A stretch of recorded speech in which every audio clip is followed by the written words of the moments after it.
Hello UPSC aspirants, और कैसे हैं आप सब। उम्मीद है आप सबकी पढ़ाई लिखाई बहुत अच्छी चल रही होगी। आज हम लोग बात करने वाले हैं एम लक्ष्मीकांत में भारत शासन अधिनियम 1935 और 1947। इन दोनों चीज़ों में बहुत डिटेल में जाएंगे क्योंकि यहाँ से क्वेश्चन लगातार यूपीएससी में पूछे गए हैं, कई बार पूछे गए हैं। ठीक है, तो हमें थोड़ा डिटेल में इसको अच्छे से पढ़ना है। ज़्यादा समय नहीं लूँगा, बस इतना आपसे कह रहा हूँ कि आप चैनल पे नए हैं तो चैनल को सब्सक्राइब जरूर कर लें और इस किताब को साथ लेके बैठिए। जो ये आपकी किताब है इसको साथ में लेके बैठिए, चाहे नया एडिशन हो या पुराना, चीज़ें वही हैं, ये सब नहीं बदला है बिल्कुल भी। तो आप कुछ भी नहीं बदला है, ठीक है। जो भी नया बदलाव आएगा वो हम यहीं डिस्कस करेंगे। आपको बस क्या करना है, चीज़ें लेके बैठनी है किताब को, तभी उसका पूरा आनंद आएगा और किताब को साथ साथ पढ़ते जाना है।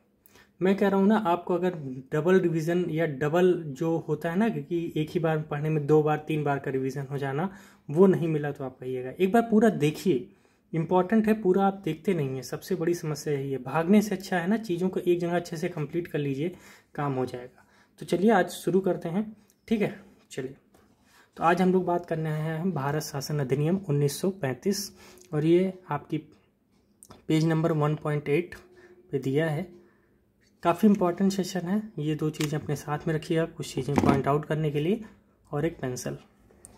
तो चलिए शुरू करते हैं। भारत शासन अधिनियम 1935। देखिए, यह अधिनियम भारत में पूर्ण उत्तरदायी सरकार के गठन में एक मील का पत्थर साबित हुआ। यह एक लंबा और विस्तृत दस्तावेज था जिसमें 321 धाराएं और 10 अनुसूचियां थीं। देखिए, भारत जो भी ये अधिनियम लाया गया, भारत शासन अधिनियम 1935, इसमें सबसे खास बात ये रही कि इस समय जो ब्रिटिश गवर्नमेंट थी उसके ऊपर इतना दबाव बढ़ गया था कि इसको ये चीज़ें लाना अनिवार्य हो गया था। रीज़न क्या था कि लगातार इतने सारे आंदोलन हो रहे थे कि हमें क्या चाहिए, एक बेहतर शासन चाहिए। वैसे इस समय तक तो मांग ऐसी आ रही थी कि भारत छोड़ो आंदोलन वाली बात आगे शुरू होने वाली थी, लेकिन उसके पहले कहीं ना कहीं एक ऐसा अधिनियम जो कि जिसकी लड़ाई 1909 से शुरू हुई और जाके 1935 पे ख़त्म होती है, जब एक विस्तृत संविधान भारत के सामने रखा जाता है। लेकिन ये संविधान जो पारित हुआ, इसमें भी अंग्रेजों की चालाकी यही थी कि वो बहुत लंबे समय तक और भारत में शासन करना चाहते थे। लेकिन परिस्थितियां बदली, सेकंड वर्ल्ड वॉर शुरू हुआ, इसकी वजह से और स्थितियां खराब हुई। देखते हैं इसमें क्या क्या ऐसे मुद्दे हैं जो हमारे लिए काफ़ी इंपॉर्टेंट है और उसको याद रखना बहुत ज़रूरी है।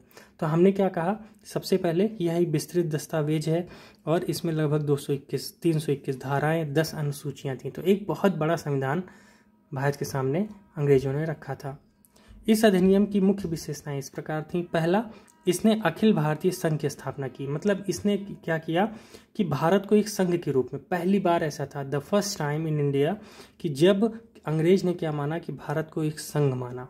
ठीक, तो इसने अखिल भारतीय संघ की स्थापना की जिसमें राज्यों और रियासत, जो भी रियासत थी राजाओं की, को एक इकाई की तरह माना गया। मतलब कि मेन कौन होगा, संघ, और संघ के साथ कौन जुड़ा होगा, राज्य, और उसके साथ जो रियासतें हैं उनको जोड़ रखा गया।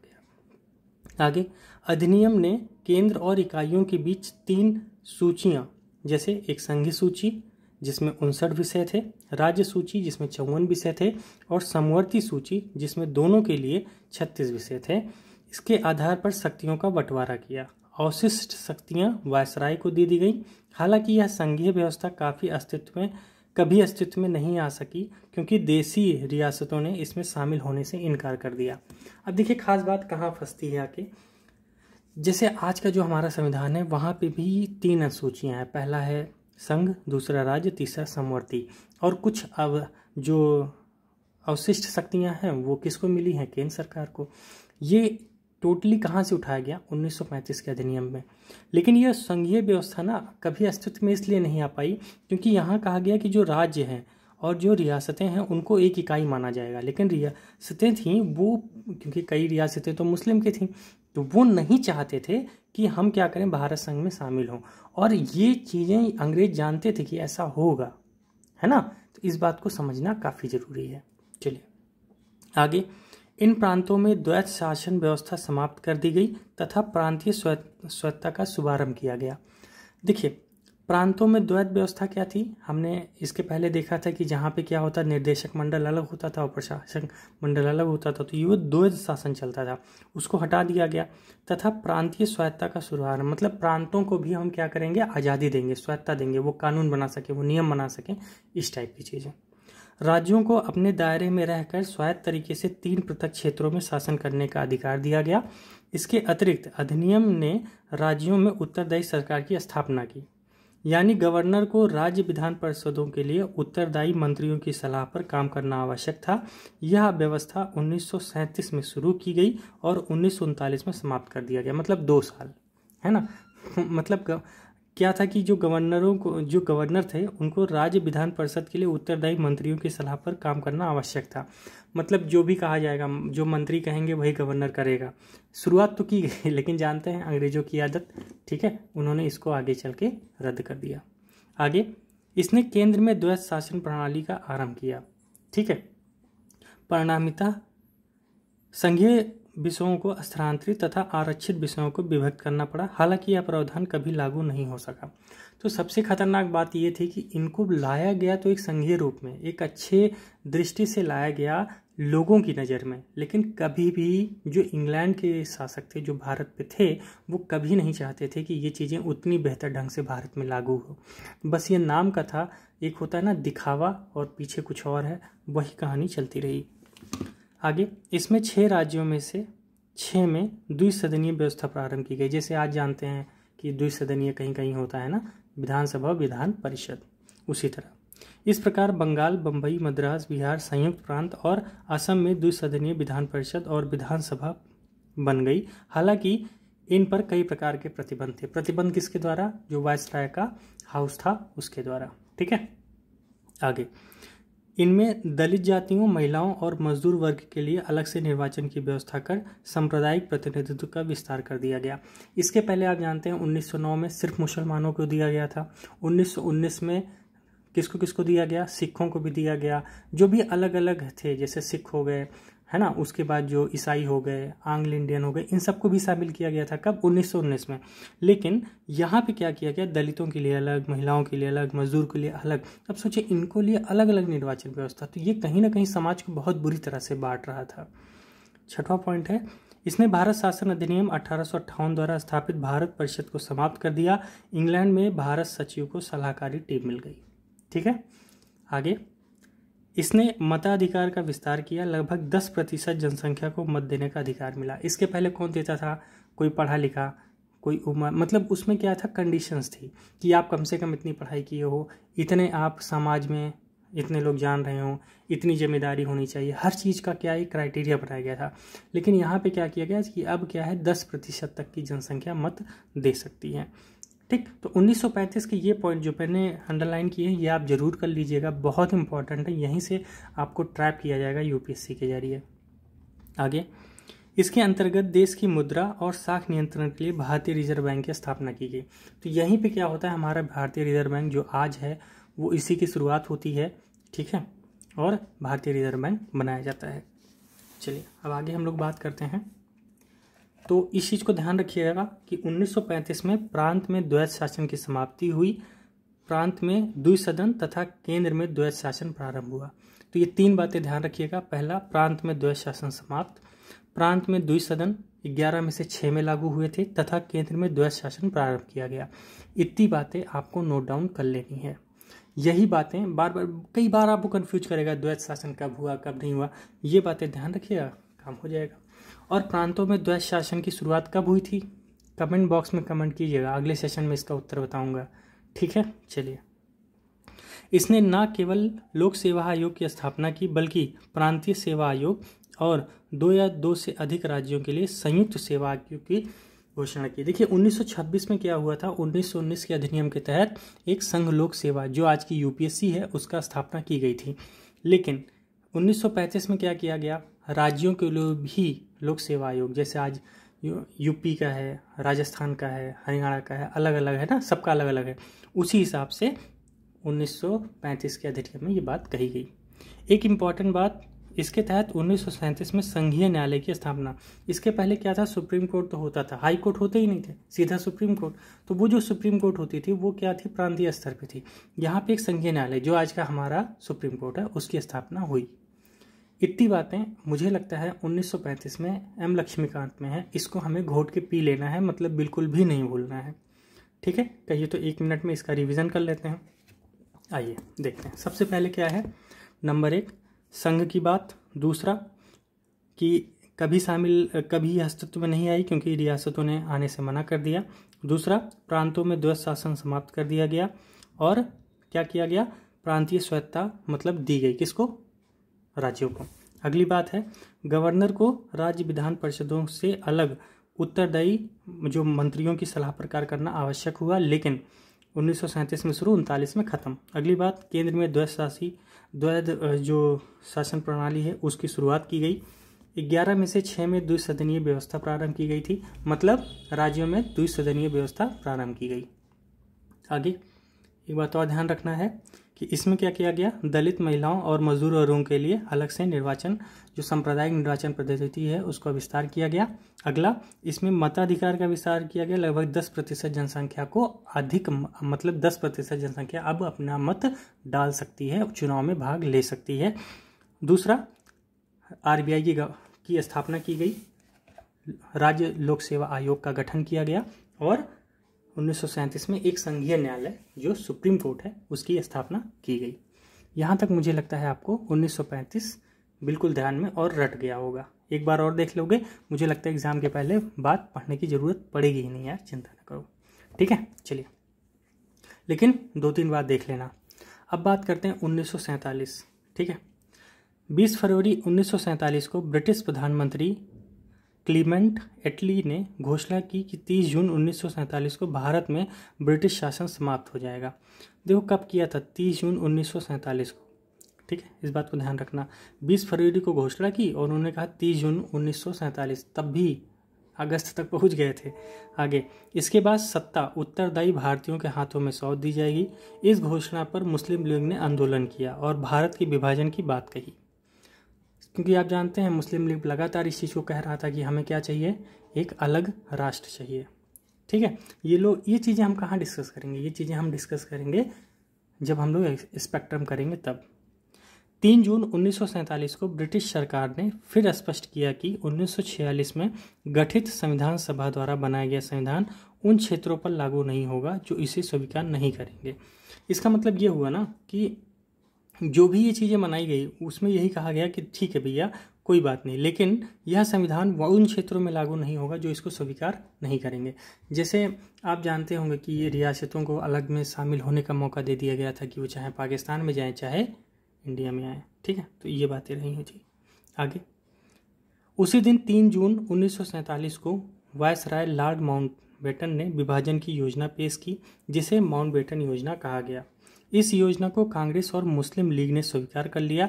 इस प्रकार भारतीय स्वतंत्रता अधिनियम 1947 बनकर लागू हुआ और उसे लागू कर दिया गया। तो मतलब सीधी सी बात है, उस समय के वायसराय कौन थे, माउंटबेटन। उन्होंने क्या किया, एक योजना पेश की जिसे पृथक मतलब देश को तोड़ने की बात कही गई है ना। तो वहाँ पे कांग्रेस और मुस्लिम लीग जो थी उन दोनों ने स्वीकार कर लिया, जिससे भारत स्वतंत्रता अधिनियम 1947 पारित हुआ और उसको लागू भी कर दिया गया। ठीक है, तो ये एक छोटी सी स्टोरी एम लक्ष्मीकांत ने बताई है, क्योंकि हिस्ट्री में हमें नहीं जाना है, हमें क्या करना है, संविधान के स्तर पर पढ़ना है, इसीलिए इन बातों को ध्यान रखिएगा। चलिए अब आगे हम लोग बात करेंगे इस अधिनियम की मुख्य बातें या विशेषताएं क्या रहीं। पहला, इसने भारत में ब्रिटिश राज को समाप्त कर 15 अगस्त 1947 को इसे स्वतंत्र और संप्रभु राष्ट्र घोषित किया। ठीक है, किसने इस जो अधिनियम लाया गया, किसके द्वारा लाया गया था, माउंटबेटन के द्वारा। ठीक है, चलिए अब आगे ध्यान रखिएगा। दूसरा, इसने भारत का विभाजन कर 2 स्वतंत्र डोमिनियन संप्रभु राष्ट्र भारत और पाकिस्तान का सृजन किया, जिन्हें जो ब्रिटिश राष्ट्रमंडल से अलग होने की स्वतंत्रता थी। इसका मतलब ये हुआ, ब्रिटिश का एक राजमंडल था, आप जानते ही हैं, उसी से ही जुड़ा था, और मतलब वहाँ की संसद एक तरह का आप मान लीजिए, वो संसद ही तो पूरा राज करती थी, तो भारत उससे बिल्कुल अलग हो गया, यही बात कह रहे हैं। आगे, इन्होंने वायसराय का पद समाप्त कर दिया और इसके स्थान पर पर दोनों डोमिनियन राज्यों में गवर्नर जनरल के पद का सृजन किया, जिसकी नियुक्ति नए राष्ट्रीय कैबिनेट की सिफारिश पर ब्रिटिश के ताज को करनी थी। इस पर ब्रिटेन की सरकार का कोई नियंत्रण नहीं होना था। मतलब ठीक है, हम जा रहे हैं तो हम क्या करेंगे, एक गवर्नर दे के जाएंगे, वो क्या करेगा, पूरा निर्णय खुद लेगा और वो भारत की जनता के अनुसार निर्णय लेगा, उस पर ब्रिटिश का कोई कंट्रोल नहीं होगा। ये बात कही गई 1947 में। अभी तक कुछ खास इंपॉर्टेंट नहीं है, इस बात को ध्यान रखिएगा, क्योंकि अगर ये ऑप्शन में है तो आप जानते ही हैं यही होना है। अगली बात करते हैं। इसने दोनों डोमिनियन राज्यों में संविधान सभाओं को अपने देशों का संविधान बनाने और उसके लिए किसी भी देश के संविधान को अपनाने की शक्ति दी। सभाओं को यह भी शक्ति थी कि वे किसी भी ब्रिटिश कानून को समाप्त करने के लिए कानून बना सकती थीं, यहाँ तक कि उन्हें स्वतंत्रता अधिनियम को भी निरस्त करने का अधिकार था। मतलब वो जो 1947 का यह अधिनियम लाया गया, भाई सीधी सी बात है, यह अधिनियम ज़्यादातर वही बनाए थे, तो कहा गया कि इसको भी वो ख़त्म कर सकती हैं। मतलब पूरी तरह से क्या किया, आज़ादी दी गई, इसीलिए संप्रभु कहा गया, है ना। चलिए अब आगे।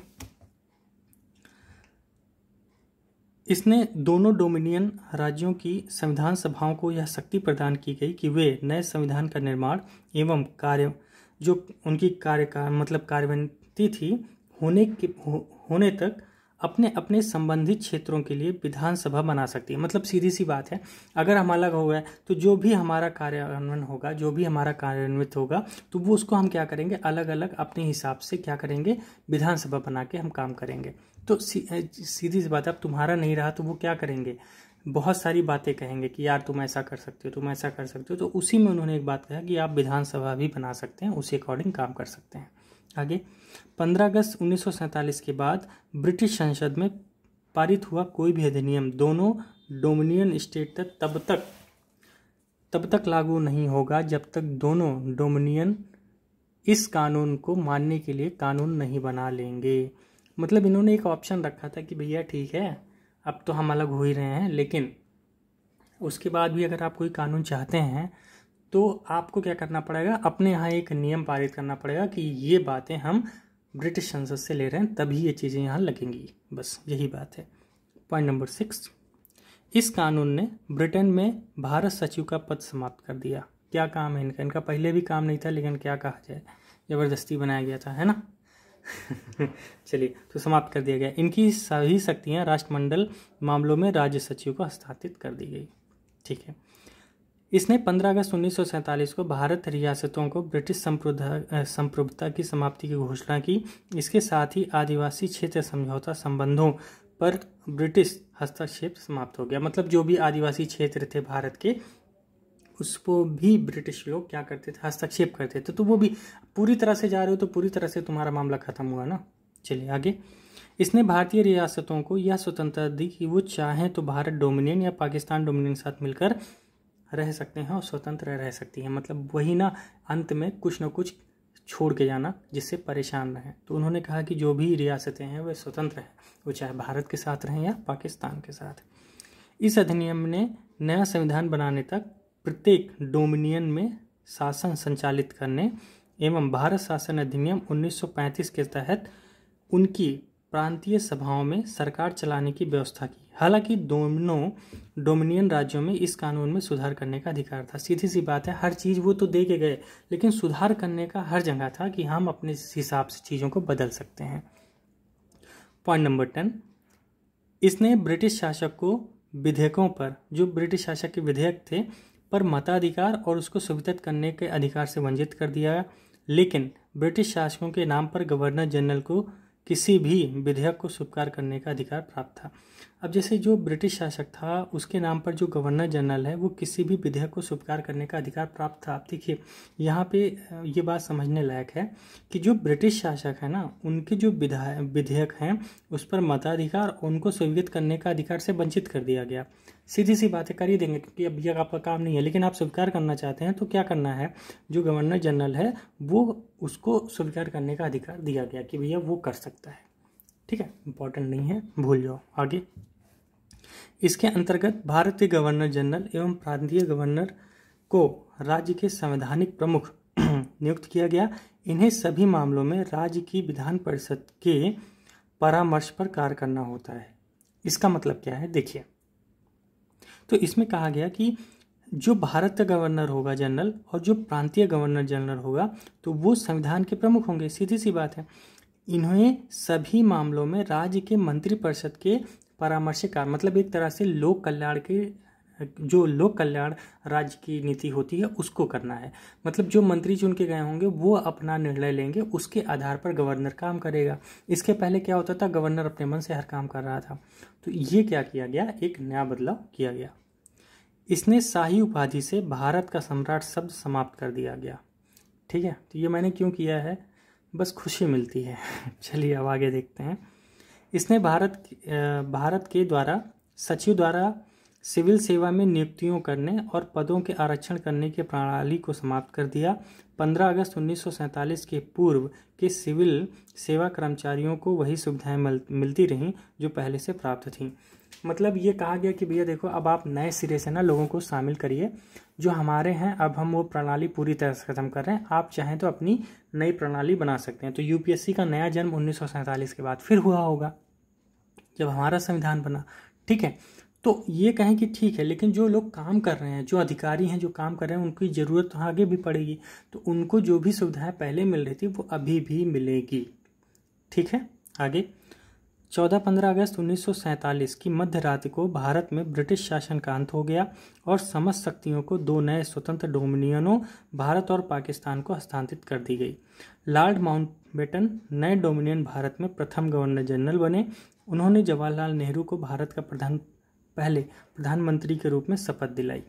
1946 में बनी संविधान सभा को स्वतंत्र भारतीय डोमिनियन की संसद के रूप में स्वीकार कर लिया गया। ठीक है, तो बस इतना सा था। 1947 में उतनी खास बातें नहीं हैं, जो भी हैं वो आप जानते हैं। 1935 काफ़ी इंपॉर्टेंट है, उसको बार बार पढ़िएगा, जितने भी पॉइंट थे उसको याद कर लीजिएगा, जिससे क्या हो यूपीएससी प्रीलिम्स में कहीं भी दिक्कत ना आए। तो दोस्तों आज का सेशन यही ही, अगले सेशन में हम नया टॉपिक लेकर आएंगे और बहुत अच्छे से उसको कंप्लीट करेंगे। तो आपको क्या करना है, साथ में बुक लेके बैठना है और पढ़ना है। ठीक, उसके बाद एक बार और पढ़ लेंगे, काम खत्म। साथ साथ चलते रहिए, आराम से चीज़ें कंप्लीट होती जाएंगी बिना हेडक के। ठीक है, तो चलिए ऑल द बेस्ट, फिर नए सेशन में मिलेंगे। तब तक के लिए आप सबका बहुत बहुत धन्यवाद।